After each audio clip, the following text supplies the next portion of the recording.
Hello दोस्तों, नमस्कार। मैं अमृतांशु पांडे एनजीआईटी ऑफिशियल पर आपका स्वागत करता हूं। हम गणित पढ़ रहे हैं। गणित में अब तक हमने नंबर सिस्टम के 3 लेक्चर देख लिए हैं। तीसरे लेक्चर पर हमने भिन्न देखा। भिन्न का जोड़ घटाना गुणा भाग हमने देखा।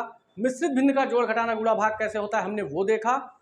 आज हम देखेंगे कि भिन्नों के जो घटते और बढ़ते क्रम है उनको कैसे निकाला जाता है। साथ साथ हम देखेंगे भिन्न को दशमलव और दशमलव को भिन्न में कैसे बदला जाता है। और उसी के साथ हम देखेंगे कि सतत दशमलव को कैसे सॉल्व किया जाता है। तो सबसे पहले हम देखते हैं कि सतत दशमलव को कैसे सॉल्व किया जाता है। सतत दशमलव अर्थात रिकरिंग डेसिमल। ठीक, देखिए मैंने आपको दशमलव का जोड़ घटाना और गुणा भाग बताया था। अब हम देखते हैं कि सतत दशमलव को भिन्न में कैसे बदला जाता है।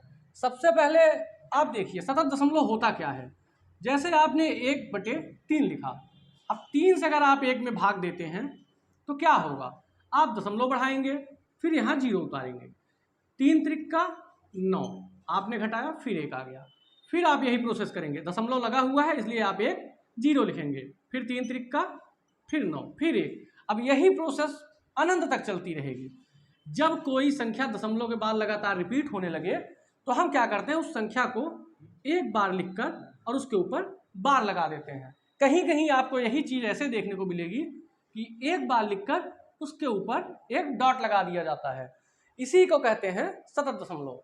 इसका परिवर्तन भिन्न में बहुत ही आसान होता है, बस आपको ये समझने का फर्क है। देखिए कैसे, जैसे अगर हमारे पास कोई साधारण भिन्न हो, आपने कहा कि आपके पास है 0.5। अगर 5 को बदलना हो तो हम क्या करते हैं, 5 के नीचे 1/, का चिन्ह लगाते हैं और फिर 1 लिखते हैं। क्या होता है, दशमलव हट जाता है। उसके बाद क्या करते हैं, 1 0 लगा देते हैं। अर्थात मैंने आपसे कहा था कि दशमलव जितने अंकों पे लगा हो उस संख्या में उतने ही 10 या 10 के गुणज का भाग होता है। देखिए वही चीज़ आई ना यहाँ पे, 0.5 को हमने क्या बना लिया, 5/10। अब इसे आप सरल करके 5 एकम 5, 5 दूनी 10 कर लीजिए, 1/2 लिख लीजिए। अब 1/2 के पैरेलल आप कई भिन्न बना सकते हैं, 2/4, 3/6, 4/8, 5/10 और ये सब भिन्न क्या होंगी, आपस में बराबर होंगी। सबका मान क्या आएगा, हमेशा 0.5 आएगा। क्यों? क्योंकि आप किसी भी भिन्न को सॉल्व करेंगे तो ये हमेशा क्या देगा, आपको 1/2 ही देने वाला है। ये तो थी साधारण भिन्न की बात। ठीक इसी तरीके से हम रिकरिंग डेसिमल को सॉल्व करते हैं, अर्थात सतत दशमलव को सॉल्व करते हैं। कैसे, यहाँ पर बार लगा हुआ है, आप 0.3 के ऊपर बार को क्या करेंगे, आप 3 लिखिए, बटे का चिन्ह लगाइए। बटे का चिन्ह लगते ही आपका ये बार और दशमलव दोनों खत्म। अब बार के नीचे जितने नंबर हैं आपको उतनी बार यहाँ पर 9 लिखना है। क्या उत्तर आया, 0.3 का अगर बार है इसको हम चेंज करेंगे तो क्या आएगा, 3/9। कैसे, एक आप बटे का चिन्ह लगाइए, उसके नीचे 9 लिख दीजिए, आपका दशमलव और बार दोनों खत्म हो जाएगा। इसी तरीके से हम एक और उदाहरण लेते हैं। आपने कहा कि सर मेरे पास 0.25 है और 25 के ऊपर बार है। इसको हम क्या लिखेंगे, हम यहाँ पर 25 लिखेंगे और बटे अब 2 बार 9 लिखेंगे हम। क्यों? क्योंकि दशमलव के बाद कितने अंक पर बार लगा है, 2 अंकों पर। देखिए इसी के साथ हम आपको एक और उदाहरण लेते हैं। आपने कहा कि सर हमारे पास 0.252 है। अब क्या होगा, अब आप 2, 5, 2 को लिखेंगे, एक बटे का चिन्ह लगाएंगे और यहाँ पर आप कितने संख्याएं हैं दशमलव बार, 1, 2, 3, जिस पर कि बार लगा हुआ है तो आप 3 बार 9 लिख लेंगे। इनको आप चाहे तो सॉल्व भी कर सकते हैं, 3 एकम 3, 3 त्रिका 9, आ गया क्या आपका, वही 1/3। इस तरीके से आप इन्हें सरल कर सकते हैं। जिस संख्या से ये कट रहे हैं उनसे काट के आप इनको और आसान बना लीजिए। अब हम देखते हैं कि अगर दशमलव के बाद कुछ ऐसा लिखा हो, मान लीजिए, और इसके ऊपर खाली 2 के ऊपर बार लगा हो, तब क्या उत्तर आएगा। उदाहरण है 0.342 और 2 संख्याओं के ऊपर बार लगा हुआ है, लेकिन तीसरी संख्या बिना बार के है। इसका मतलब है कि कुछ ऐसा भाग हुआ होगा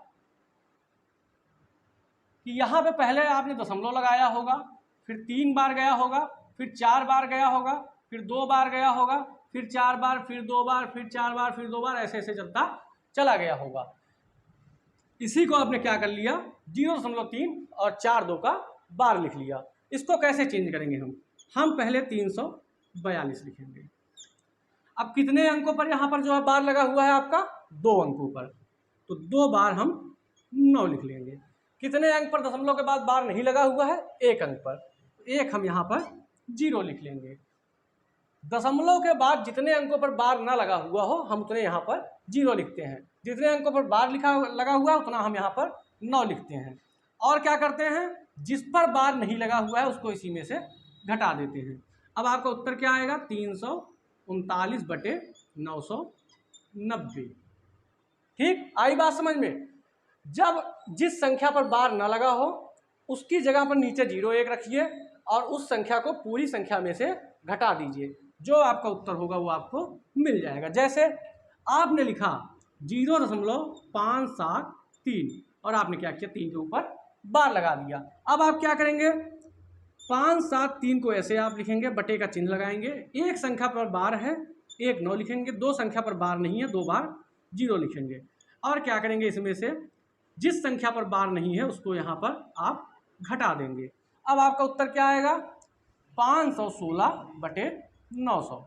आई बात समझ में। बेहद ही आसान तरीके से आप रिकरिंग डेसिमल को सॉल्व कर सकते हैं। अब इसका अगर आप सरलीकरण कर लेंगे तो आपको आपका उत्तर प्राप्त हो जाएगा। अब देखिए, अगर दशमलव के आगे पूर्णांक हो तब कैसे लगेगा, मैं आपको ये बता रहा हूँ। जैसे आपके पास है कोई संख्या 2.43 और ये बार लगा हुआ है, ठीक। अब आप क्या करेंगे, इसका मतलब होता है दोस्त 2 + 0.43, ठीक। ये 2 तो पूर्णांक है आपका और ये आपका फ्रैक्शन पार्ट है यानी डेसिमल पार्ट है। अब इसको अगर आप सीधा करना चाहें तो आप ऐसे लिख सकते हैं 243/99। अब अगर दशमलव के पहले किसी संख्या पर बार नहीं लगा, दशमलव पहले कोई पूर्णांक है जिस पर पूर्णांक पर बार लगेगा भी नहीं, क्योंकि बार कहाँ लगेगा आपका, दशमलव के बाद, तो इसकी वजह से यहाँ पर कोई 0 नहीं आएगा। अब आप क्या करेंगे, यहाँ पर माइनस का चिन्ह लगाएंगे और यही 2 जो यहाँ पर था इसको आप इसमें से घटा देंगे। ये उत्तर आपका कितना आएगा, 241/99, ठीक। इसी तरीके से अगर आपने लिखा कि 2.243, ठीक, और आपने एक बार लगा दिया 4 और 3 पर, अब आप कैसे लिखेंगे, अब आप इस चीज़ को ऐसे लिखेंगे। मैंने कहा कि इस पूरी संख्या को सबसे पहले आपको लिखना है। आप पूरी संख्या को लिख लीजिए, बटे का चिन्ह लगाइए। कितनी संख्याओं पर बार लगा हुआ है, 2 संख्याओं पर। कितनी संख्या पर बार नहीं लगा हुआ दशमलव के बाद, 1 संख्या पर, और -2 और 2। क्यों, क्योंकि इस 2 पर बार नहीं है, इस 2 पर भी बार नहीं है, तो यही दोनों 2 घट जाएंगे। उत्तर आएगा आपका 22/21/990। आई बात समझ में।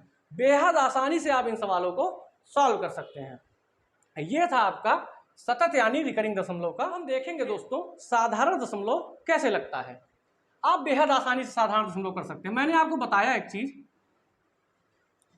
कि आपके पास अगर जैसे 0.5 है और इसे आपको कन्वर्ट करना है तो आप क्या करेंगे, 5 1 लिखेंगे, 1 के नीचे 0 लिखेंगे। क्यों, क्योंकि देखिए इसका तरीका क्या है, 0.5 इसके नीचे 1 हमेशा होता है। आपको मैंने बताया था किसी भी संख्या के नीचे आप 1 लिख सकते हैं। अच्छा, अगर आप 1 लिख सकते हैं तो करेंगे क्या हम, मैंने कहा था किसी भी चीज़ का ऊपर नीचे गुणा भाग कर दीजिए, कोई परिवर्तन नहीं होता है। जब हम ऊपर गुणा करेंगे तो मैंने आपको बताया था दशमलव से किसी संख्या में गुणा किया जाता है, और वो भी संख्या क्या होनी चाहिए, 10 या 10 का गुणज। तो आखिरी में जितना 0 होते हैं उतने अंक पर दशमलव दाहिनी तरफ उसके संख्या के इस तरफ खिसकता चला जाता है। कैसे, जब आप 10 का गुणा 5 में करेंगे तो क्या होगा, ये 5.0, और दशमलव के बाद 0 का कोई मतलब नहीं, और नीचे 10 1 कम 10। यही चीज़ तो हमने यहाँ भी की, 5 के नीचे 1 लिखकर 0 लगा दिया। अच्छा, अगर यही 0.05 होता तब क्या होता, तब ये हो जाता 5/1 लिखते। अब दशमलव के बाद कितनी संख्याएं आपके पास है, 2 संख्याएं हैं, तो कितने 0 आएंगे, 2 0 आएंगे, ठीक। अगर यही आपके पास होता कि 0.25 को चेंज करना है तो क्या लिखते हैं आप, 25/1 और 2 बार 0, क्योंकि दशमलव के बाद 2 संख्याएं हैं। अच्छा, अगर आपके पास पूर्णांक होता, मान लीजिए 5.2 होता, तब आप क्या लिखते, आप लिखते 5 2/1 0, ठीक। कैसे, क्योंकि देखिए दशमलव के बाद कितनी संख्या है, एक संख्या है, तो एक लिख लिया और उसके बाद एक संख्या होने की वजह से एक लिखते ही आपका दशमलव खत्म हो जाता है और जीरो लगा दिया आपने क्योंकि दशमलव के बाद एक संख्या थी, तो आपका क्या हो गया, ये 52/10। ठीक, इस तरीके से आप साधारण दशमलव को भिन्न में परिवर्तित कर सकते हैं। अगर आपका भिन्न है तो वो दशमलव में कैसे परिवर्तित होगा, जैसे मैंने आपको बताया कि आपके पास कोई संख्या है, मान लीजिए 4/12 या 4/5 है, तो आप क्या करेंगे, 5/4 दशमलव लगा के जीरो बढ़ाएंगे, 5×8=40, ये कट गया, आपका उत्तर क्या आया, 0.8। इस तरीके से हम भिन्न को दशमलव में बदलते हैं। बेहद आसानी से आपने क्या किया, सतत दशमलव को सीखा और आपका जो साधारण दशमलव होता है उसे भिन्न में कैसे परिवर्तित किया जाता है और भिन्न को साधारण दशमलव में कैसे परिवर्तित किया जाता है। अब हम देखेंगे कि भिन्न में आवर्ती और अनुवर्ती क्रम क्या होता है। अगर आपको भिन्न को छोटा बड़ा पहचानना हो तो आप कैसे पहचानेंगे।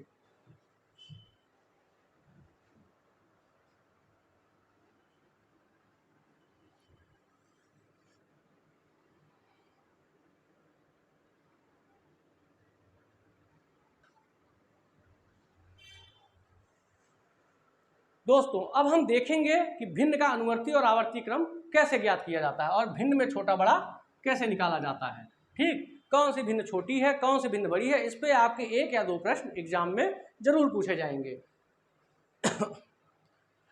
ये जितनी भी वीडियोज आपको बन रही हैं, चाहे मैथ की हो, चाहे रीजनिंग की हो, चाहे हिंदी की हो, हिंदी की वीडियोज अभी नहीं बन रही, केवल एक वीडियो बनी थी क्योंकि उसी दिन सीवीएस सर के घर कोई हादसा हो गया था, तो सीवीएस सर भी आ नहीं पाए हैं। जैसे ही वो आएंगे आपकी क्लास उनकी कंटिन्यू हो जाएगी। जितनी भी मैथ और रीजनिंग की वीडियो बन रही है, आपको क्या करना है, आपको NGIT ऑफिशियल पर जाना है, यूट्यूब पर NGIT ऑफिशियल पर, वहाँ से आप देखेंगे एक प्लेलिस्ट का सेक्शन होता है, प्ले लिस्ट का सेक्शन होता है। आप इसमें देखेंगे तो वहाँ पर आपको फोल्डर वाइज मिलेगा कि रीजनिंग का एक है, एक हिंदी का फोल्डर बना हुआ है और एक मैथ का फोल्डर बना हुआ है। तो आपको रीजनिंग के फोल्डर में रीजनिंग की सारी क्लासेस मिल जाएंगी एक जगह पे, हिंदी में आपको हिंदी की सारी क्लासेस मिलेंगी एक जगह पे, मैथ में आपको मैथ की सारी क्लासेस मिलेंगी एक जगह पे। हमारी जीएस की फैकल्टी बहुत जल्द ही आपके सामने होगी।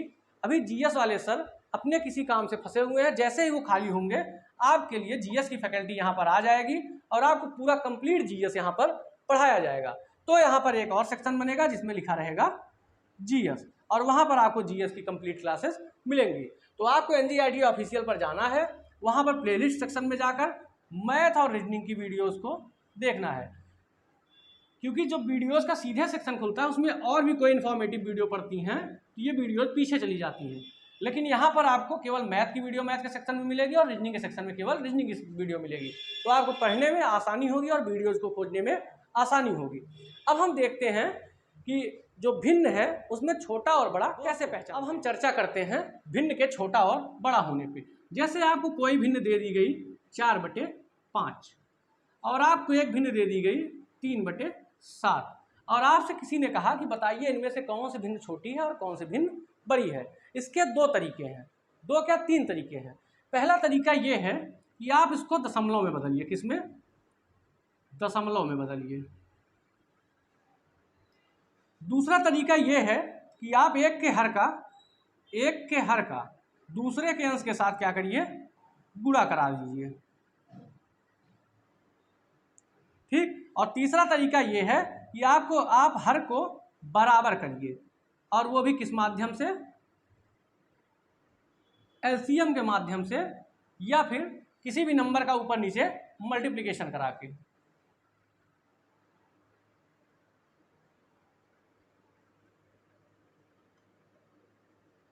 ठीक, मैं आपको इसी सवाल में तीनों चीज़ें लगाकर दिखा रहा हूं कि कोई भिन्न छोटा और बड़ा कैसे होता है। ठीक, मैं एक अदद और ले लेता हूं।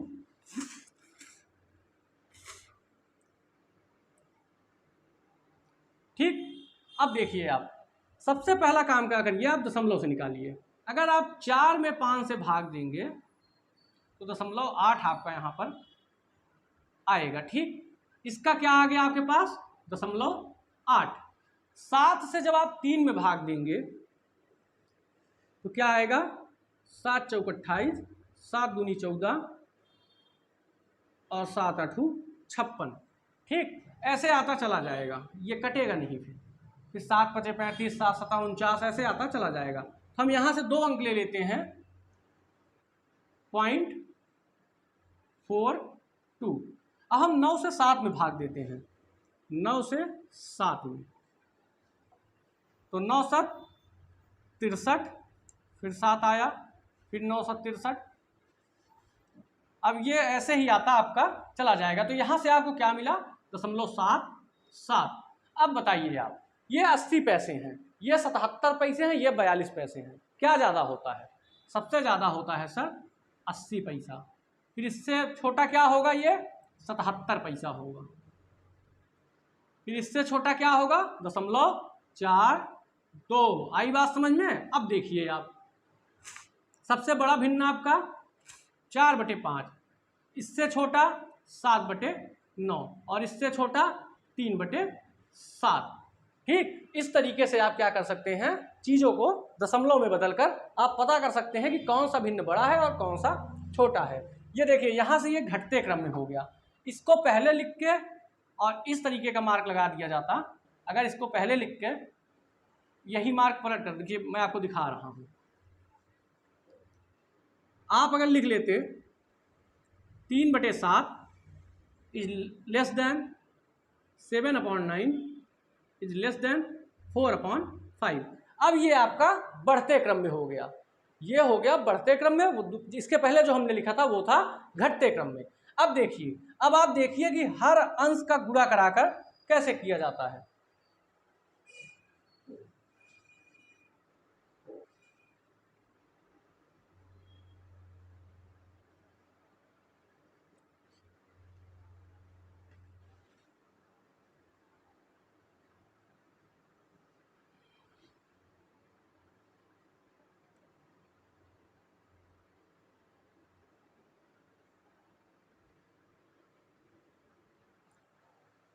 अब हम लोग इसके हर और अंश का गुणा कराएंगे। कैसे?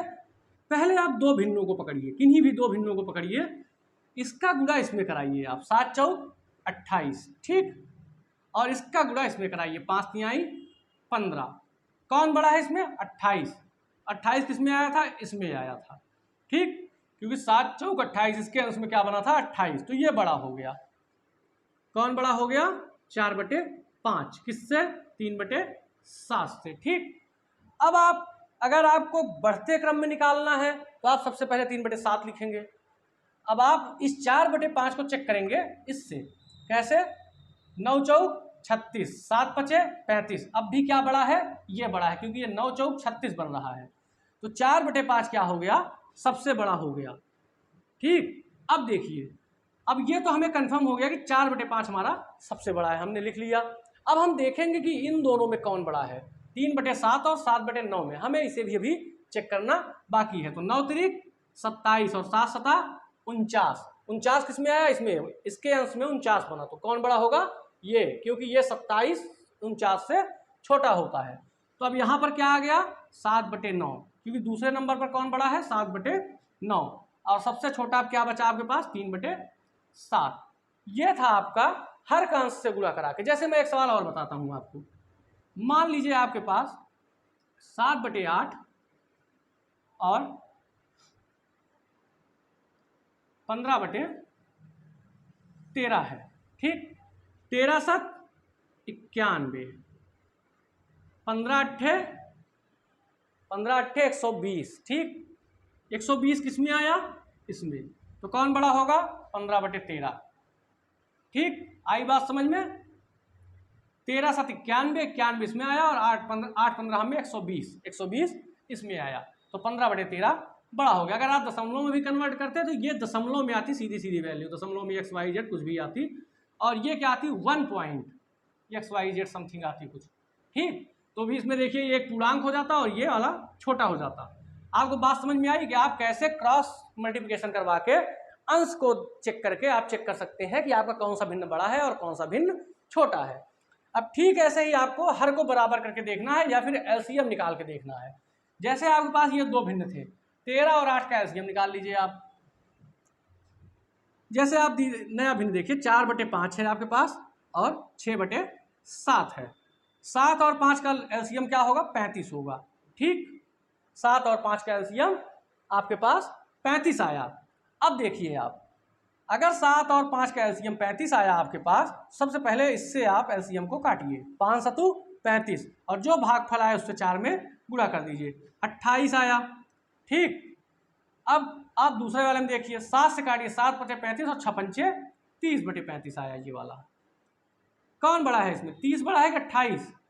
30 बड़ा है, इसलिए उत्तर आपका क्या आएगा? 6/7। 6/7 बड़ा है किससे? 4/5 से। ठीक, और अगर आप यही चीज करते दशमलव में निकालकर तो अभी आपका आ जाता। कैसे? 4/5 बराबर क्या होता है? 0.8 और 6/7 बराबर क्या होता है? 8 दशमलव में। अब आपको इसको 2 अंक पे निकालना पड़ेगा। ये तो 0.80 है, लेकिन ये क्या है? अभी चलेगा कितना? 8 सतु 56, 4 बचा, 0 बढ़ाए, फिर 7×5 5 बढ़ा, 0 बढ़ाए, 7 सता 49। ये क्या आएगा आपका? 8 5 7 कुछ करके आएगा। तो अब बताइए आप, 85 पैसा बड़ा होता है 80 पैसा? 85 पैसा बड़ा होता है, तो सीधी सी बात है क्या है कि 6/7 किससे बड़ा होगा? 4/5 से। आपको ये बात समझ में आई? ये था दशमलव का खेल। अब हम आगे देखते हैं दशमलव पढ़ने के बाद कि डिविजिबिलिटी रूल क्या होता है। हम भाजकता का नियम आज से जानेंगे। आज मैं आपको भाजकता के नियम बताऊंगा, फिर कल मैं आपको क्रम संख्या और क्रम संख्याओं के साथ योग कैसे निकलता है उनका, क्रम संख्याओं के वर्गों का योग और उनके घनों का योग कैसे निकलता है, और उसके साथ ही मैं आपको कल बताऊंगा कि क्रम संख्या के बाद इस डिविजिबिलिटी रूल के 3 चीजें 7, 11 और 13 के साथ कल हम लोग खेलेंगे। आज मैं 7 और 11 का आपको बताऊंगा, लेकिन तीनों के साथ जो बनते हैं कुछ स्पेशल जो केस हैं उसको मैं आपको कल की क्लास में बताऊंगा। सबसे पहले आज की क्लास में हम क्या करते हैं, डिविजिबिलिटी रूल को जहाँ हम देखते हैं कि भाज्यता का नियम क्या होता है। हम आपको 2 से लेकर 12 तक के भाज्यता का नियम बताएंगे, जो कि बेहद आसान है। कई आप जानते होंगे, नहीं भी जानते होंगे, तो एक बार बताने पर आपको चीज़ें समझ में आसानी से आ जाएंगी। कैसे? जैसे मान लीजिए आपको 2 से किसी संख्या को काटना है, तो 2 से कोई संख्या तब कटेगी जब उसका इकाई का अंक 2 से विभाजित हो।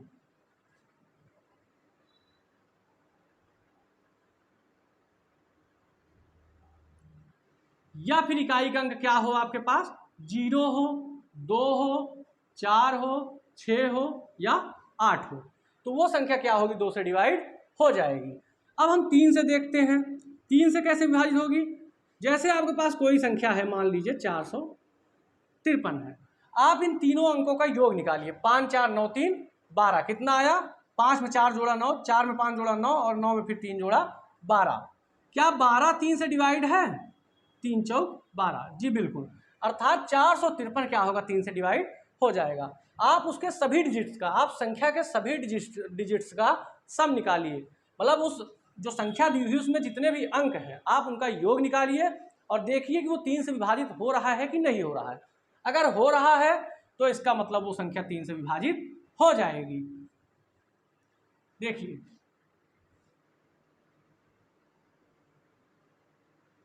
संख्या के अंकों का योग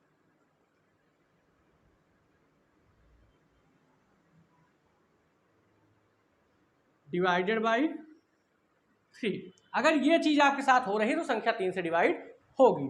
4 से विभाज्यता का क्या नियम है? 4 से कोई संख्या तब विभाजित होती है जब उस संख्या के आखिरी 2 अंक, कौन कौन से?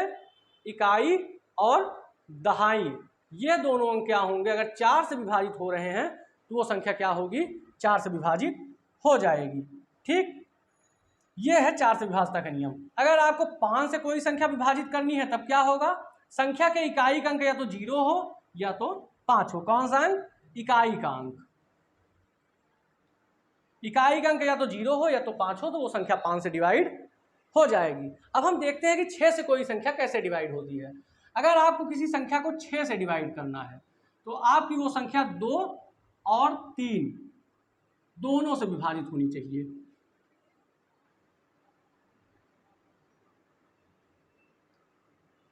अगर कोई संख्या 2 और 3 दोनों से विभाजित है तो वो 6 से विभाजित होगी। जैसे आप 24 ले लीजिए, 24 को आप 2 से भी विभाजित कर सकते हैं और 3 से भी, तो वो क्या होती है, 6 से भी विभाजित हो जाती है। ऐसा क्यों होता है? ऐसा इसलिए होता है कि 2 और 3 आपस में क्या हैं, को प्राइम हैं, इसलिए इनका गुणनखंड जो है वो 6 से डिवाइड हो जाएगा, क्योंकि 6 का जो गुणनखंड होता है वो बाबू 2 गुणे 3 होता है। ठीक, आई बात समझ में? 6 का जो गुणनखंड होता है वो 2 गुणे 3 होता है, और 2 और 3 आपस में को प्राइम है। को प्राइम मतलब सहअभाज्य, और सहअभाज्य देखिए मैं आपको बताता हूं सहअभाज्य क्या होता है भैया। सहअभाज्य वो संख्याएं होती हैं, सहअभाज्य वो संख्याएं होती हैं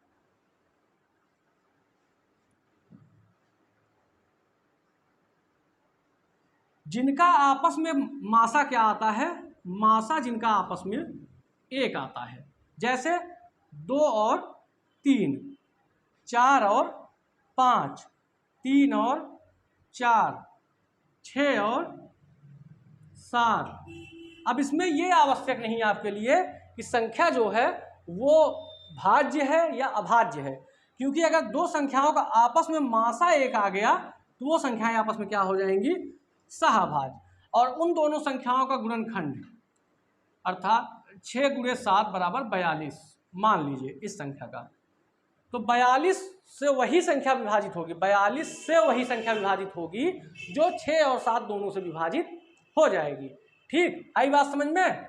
इस तरीके से क्या होता है, 6 का जो विभाजितता का नियम है वो निकलता है। अब आप 7 से देखिए कि कोई संख्या 7 से कैसे विभाजित होती है।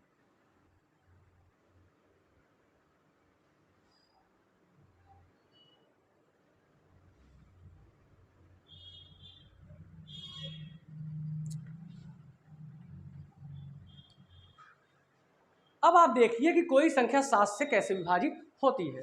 कोई संख्या 7 से तब विभाजित होगी भैया जब वो 7 के कहीं गुणज में आएगी ना। सही बात है ना? कैसे? देखिए आप, जैसे आपके पास कोई नंबर है, मान लीजिए आपके पास 961 है। ठीक, आपके पास 961 है। आप इकाई का अंक उठाइए, इकाई के अंक में 2 का गुणा करिए, 1 दूनी 2, और जो आए गुणा उसको क्या है, जो बचा हुआ है 96 बचा हुआ है ना, इससे घटा दीजिए 94। 94 7 से विभाजित होगा, या तो ये 7 से विभाजित हो और या तो ये 0 आए, या तो ये 7 से विभाजित हो, 7 का गुणनखंड 7 का गुणज हो कोई, या तो 0 हो, तो वो संख्या क्या होगी, 7 से विभाजित हो जाएगी। 961 में जो 94 आया है ये 7 से विभाजित होगा, नहीं होगा, इसी वजह से ये संख्या कभी 7 से विभाजित नहीं होगी। अब हम एक दूसरी संख्या लेते हैं,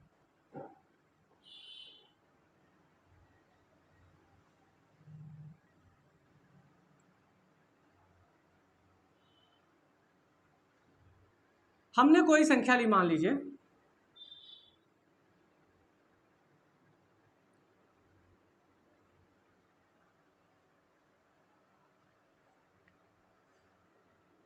हमने लिया 147। ठीक, चलिए 147 तो काफ़ी आसान है। हमने लिया 327। ठीक, अब 7 जो है इसको आप 2 से गुणा कराइए, क्या आया आपके पास, 14 आया। अब मैंने कहा बची हुई जो संख्या है उससे इस 14 को घटा दीजिए, क्या आया आपके पास,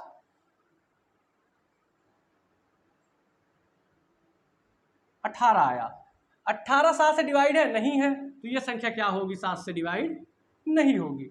ऐसे आप 427 अब लीजिए, 427 में ये 7 को आप 2 बार गुणा कीजिए, क्या आएगा, 14, और 42 में से 14 घटाइए आप, क्या आया आपके पास, 28। अब ये 28 7 से डिवाइड है, बिल्कुल है।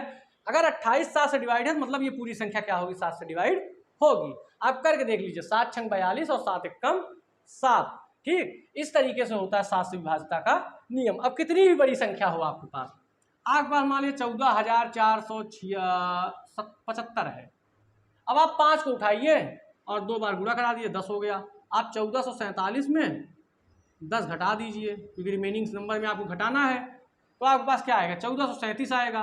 अब भी आपको ये संख्या टफ लग रही है, बहुत बड़ी है, कैसे चेक करेंगे। फिर आप 7 को 2 बार गुणा करा दिए, इकाई का अंक, तो क्या आ जाएगा, 14 आ जाएगा। अब 143 में आप 14 घटा दीजिए, 100 क्या आया आपके पास, 29 आया। अब भी आपको संख्या बड़ी लग रही है, तो फिर से आप कर लीजिए, 9 दूनी 18 और 12 में से 18 घटा दीजिए,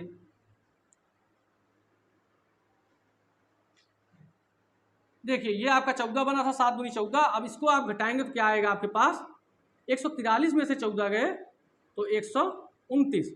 अब भी आपको अगर कठिन लग रही है संख्या, तो आप 9 को फिर से 2 बार करिए, 18 आएगा। और फिर आप 12 में से ये 12 जो बचा रिमेनिंग है, इससे 18 को घटाएंगे तो -6 आएगा। -6 क्या होगा, 7 से नहीं कटेगा।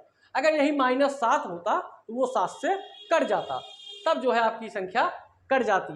आई बात समझ में। इस तरीके से इस सवाल को सॉल्व किया जाता है। 7 से विभाज्यता का नियम ऐसे आप चेक करते हैं। अब हम देखेंगे 8 से कोई संख्या कैसे विभाज्य होती है। आइए हम देखते हैं कोई संख्या 8 से कैसे विभाज्य होती है। 8 से कोई संख्या तब विभाज्य होती है जब उस संख्या के लास्ट के 3 अंक, कौन, इकाई, दहाई और सैकड़ा, ये तीनों क्या हों, 8 से विभाज्य हो जाएं। जैसे आपके पास कोई संख्या है 14,848, आप 848 को उठाइए और चेक कर लीजिए, 8 एकम 8 और 8 छंग 48, ठीक। ये संख्या 8 से कट गई, इसलिए ये पूरी संख्या क्या होगी, 8 से कट जाएगी। आई बात समझ में।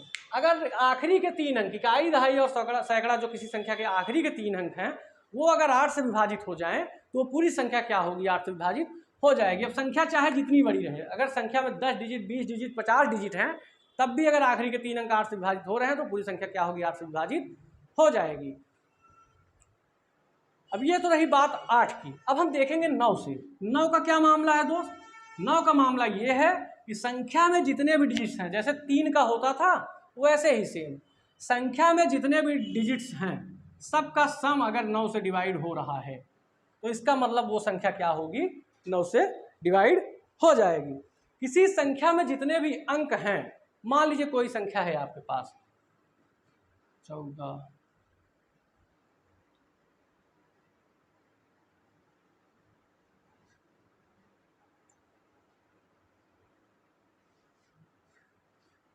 ठीक, ये आपके पास इतनी बड़ी संख्या है 14, 37, 57, 496। अब आपको चेक करना है कि ये संख्या 9 से विभाजित होगी या नहीं होगी, तो आप जोड़ते जाइए, 4 1 5, 5 3 8, 8 7 15, 15 5 20, 20 7 27, 27 4 31, 31 9 40, 4 1 5, 5 3 8, 8 7 15, 5 20, 31, 31 6 क्या यहाँ 40, 40 6 46, अर्थात ये संख्या क्या होगी, 9 से विभाजित नहीं होगी। क्यों, क्योंकि 46 9 से विभाजित नहीं होता। अगर इसी जगह पे हम 5 रख दें अब तो ये कट जाएगी, क्योंकि अब यहाँ पे क्या आएगा, पूरी संख्याओं का योग 45 आएगा, और 45 9 से विभाजित हो जाता है, इसलिए ये पूरी संख्या 9 से विभाजित हो जाएगी। ये था 9 से। अब आप देखिए 10 से कोई संख्या कैसे विभाज्य होती है। 10 से कोई संख्या भैया तब विभाज्य होगी जब उसका इकाई का अंक क्या होगा, शून्य होगा। अगर किसी संख्या का इकाई का अंक शून्य है तो वो क्या होगी, 10 से विभाजित हो जाएगी। अब हम देखेंगे 11 से विभाज्यता का नियम। किससे, 11 से। 11 से कोई संख्या तब विभाजित होगी भैया, जैसे यही संख्या आप ले लीजिए 14, 37, 57, 495। अब देखिए इसमें जो ये ऑड प्लेस और इवन प्लेस है, सम स्थान और विषम स्थान है, इनको आप जोड़ लीजिए। 3 1 4, 5 4 9, 9 4 13, 13 5 18, ठीक। ये तो हो गए विषम स्थान। अब सम स्थान आप जोड़िए, 7 4 11, 11 7 18, 18 9 27, 27 में से आप 18 घटाइए, आपको क्या मिल रहा है, 9। अगर इसी की जगह आपको 11 या शून्य मिल जाए, क्या मिल जाए, शून्य मिल जाए या फिर 11 मिल जाए, या फिर 11 का कोई मल्टीपल मिल जाए, यानी 11 का कोई गुणज मिल जाए, तो यह संख्या क्या होगी, पूरी 11 से डिवाइड हो जाएगी। अब हम क्या करते हैं, हम इसमें कुछ संख्याओं को बदलते हैं। कैसे हमने बदला, क्या हमने इसको 9 ही रखा, हमने एक काम किया, इसमें 29 हमने इसको कर दिया 8 और इसको भी कर दिया 8। अब आप जोड़िए 8 1 9 9 8 17 17 9 4 है, सॉरी ये 4 है, 8 4 12 12 8 20 20 9 29। अब 29 में से आप 18 घटाइए, यहाँ पे क्या आएगा कि 11 आ जाएगा। अब ये संख्या क्या होगी, 11 से विभाजित हो जाएगी। इसी तरीके से आप 12 का देखिए, तो 12 का क्या होता है, 12 3 और 4 का गुणनखंड होता है कि नहीं। और 3 और 4 आपस में क्या है, सहअभाज्य। अभी जस्ट मैंने आपको 5 मिनट पहले बताया कि जब कोई दो संख्याएं आपस में सहअभाज्य हो तो ऐसी संख्या जो उन दोनों संख्याओं से कटे वही उनके गुणज का गुणज से कटेगी। जैसे कोई ऐसी संख्या हो जो 3 और 4 दोनों से कट जाए, वही संख्या क्या होगी भैया, 12 से कटेगी। अगर वो संख्या 4 से कट रही है और 3 से नहीं कट रही है तो वो संख्या कभी 12 से नहीं कटेगी। अगर वो संख्या 3 से कट रही है, 4 से नहीं कट रही है, तब भी वो संख्या 12 से नहीं कटेगी। जैसे आपने लिया 36, 36 3 से भी डिवाइड होता है, 4 से भी डिवाइड होता है, इसीलिए 36 क्या होता है, 12 से भी डिवाइड होता है। आई बात समझ में। यह था विभाज्यता का नियम। आप इसे नोट कर लीजिए और आप छोटी छोटी संख्याओं को लेकर खुद से अपना परीक्षण कीजिए। अब तक मैंने जो भी आपको पढ़ाया है उस पर आप अपने मन से छोटी छोटी सवालें बनाकर खुद का निरीक्षण कीजिए। और मैंने आपसे कहा कि किसी भी प्रकाशन की प्रैक्टिस सेट ले लीजिए जो आपको चैप्टर वाइज मिल जाए, किसी भी कोचिंग की हो, किसी भी टीचर की हो, किसी भी प्रकाशन की हो, उसमें सॉल्व हो या ना हो, आप लगातार उसको सॉल्व कीजिए। आप इन्हीं नियमों को अप्लाई कीजिए, वो 100% सवाल सॉल्व होंगी। और उसके बाद भी अगर कोई दिक्कत आती है तो आप कमेंट सेक्शन में जाके कमेंट कर सकते हैं, या फिर इंस्टाग्राम या व्हाट्सएप के चैनल पे आप जो है डाल सकते हैं उस क्वेश्चन को। यहाँ से मैं आपको सॉल्व ऑन द बोर्ड बता दूंगा। ठीक, ये क्या हुई, ये आपके सारे विभाज्यता के नियम आज खत्म हो गए। कल मैं आपको क्रम संख्याएं पढ़ाऊंगा और उन क्रम संख्याओं के साथ उसके जो है वर्गों का योग, उनके जो है प्राकृतिक संख्याओं के क्रमों का योग, ये बताऊंगा। और साथ साथ कल मैं आपको बॉड मास का नियम पढ़ाऊंगा। बॉड मास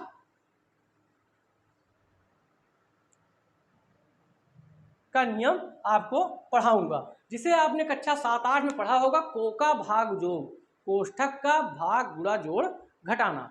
कल मैं आपको ये नियम पढ़ाऊंगा और इस नियम के साथ ही आपका सिंप्लीफिकेशन नामक चैप्टर, सरलीकरण नामक चैप्टर, जो कि नंबर सिस्टम का ही एक भाग है लेकिन कुछ किताबों में वो अलग अलग करके लिखा रहता है, वो शुरू हो जाएगा। इसके जस्ट बाद बॉड मास पढ़ाने के बाद अगर कल ही आपका बॉड मास खत्म होता है तो कल ही मैं क्या है आपका रिमाइंडर थ्योरम बताऊंगा। ठीक, कल ही मैं आपको रिमाइंडर थ्योरम बता दूंगा जिसे कहते हैं शेषफल प्रमेय। भाग देने पर जो भी शेष आता है उसी में क्या बनता है आपका शेषफल प्रमेय। इस प्रमेय से आप आसानी से जान सकते हैं कि किसी चीज का शेषफल कितना आएगा। तो आपकी कल की क्लास ये रहेगी। आज के लिए धन्यवाद दोस्तों। लगातार आप NGIT ऑफिशियल पर बने रहिए। अगर आपको ये क्लास पसंद आई हो तो लाइक, शेयर और सब्सक्राइब जरूर करिए। धन्यवाद।